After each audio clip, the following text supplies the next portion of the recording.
নওশাদ সিদ্দিকের গ্রেপ্তারের দিনই শামশেরগঞ্জে আইএসএফে যোগদান প্রায় 50 জন যুবকের। নওশাদ সিদ্দিকের গ্রেপ্তারের দিনই শামশেরগঞ্জে ইন্ডিয়ান সেকুলার ফ্রন্টে যোগ দিলেন প্রায় 50 জন যুবক। বুধবার রাতে শামশেরগঞ্জের ডাকবাংলায় আনুষ্ঠানিকভাবে এই যোগদান অনুষ্ঠান সম্পন্ন হয়। নতুন যোগদানকারীদের হাতে আইএসএফের পতাকা তুলে দিয়ে দলে স্বাগত জানান মুর্শিদাবাদ জেলা আইএসএফের সহসভাপতি আজমেরুল ইসলাম। তিনি বলেন, যুব সমাজই আগামী দিনের ভরসা, তাদের হাত ধরে আইএসএফ আরও শক্তিশালী হয়ে উঠবে। স্থানীয় মহলে এই ঘটনাকে তাৎপর্যপূর্ণ বলে মনে করা হচ্ছে, কারণ নওশাদ সিদ্দিকীর গ্রেপ্তারের দিনে এই যোগদানকে রাজনৈতিক বার্তা হিসেবেও দেখা হচ্ছে। বিভিন্ন দল থাকতে আমরা দেখলাম যে আপনারা আইএসএফে যোগদান করলেন হঠাৎ করে, কি ব্যাপার? আমি এই পার্টিটাকে খুব ভালোবাসি, আমি ভাইজানকে ভালোবাসি, সেই জন্য এই পার্টিটা করেছি।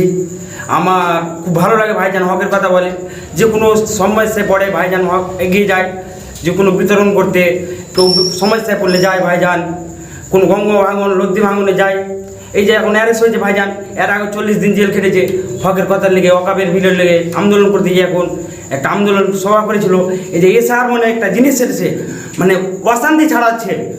এই আরএসএস দল বলে আর একটা দল আছে, যেটা প্রধানমন্ত্রী আমাদের আছে, এই যে মুখ্যমন্ত্রী তেমনি বলছে আমরা বাংলা বিরোধী, তো কই কেস তো করেনি, কোনো কেস করেনি সুপ্রিম কোর্টে।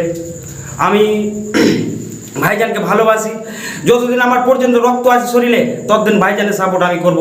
আরও যতদিন আমি যদি মৃত্যু হয়ে যায় তো আমি ভাইজানের পাশে আছি।